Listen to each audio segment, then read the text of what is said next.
నీ బిడ్డలకు కూడా చెప్పుకో, నీ కన్న బిడ్డలకు కూడా చెప్పుకో, నానా నేనున్నా లేకపోయినా మీకు ఏ పరిస్థితి వచ్చినా యేసయ్యను మాత్రం వదలొద్దు నాన్న.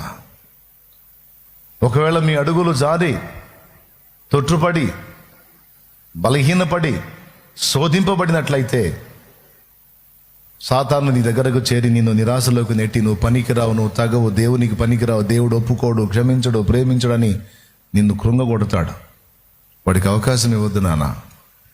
అవసరమైతే ఉపవాసం ఉండి పశ్చాత్తాప మనసుతో దేవుని వైపే తిరిగి కొట్టినా తిట్టినా చంపినా ఏం చేసినా యేసయ్యా నీ పాదాలే నాకు దిక్కని ఆయన పాదాలే పెనవేసుకోమ్మా, ఆయన పాదాలే పెనవేసుకో.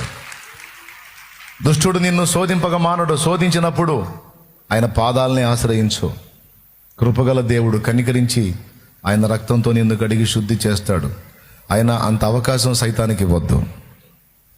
వాడు నిన్ను శోధించిన దాకా నువ్వు ఆగొద్దు. మెళకువగా నిన్ను నువ్వు జాగ్రత్త చేసుకో అని నీ కన్నబిడ్డలకు నేర్పుకో.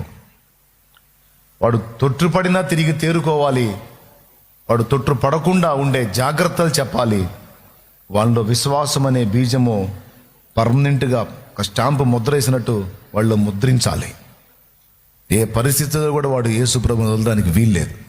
అలాగూ నువ్వు నీ బిడ్డలకు బోధించిన ఎడల నువ్వును నీ ఇంటి వారును కూడా నిత్య రాజ్యంలో ఉంటారు.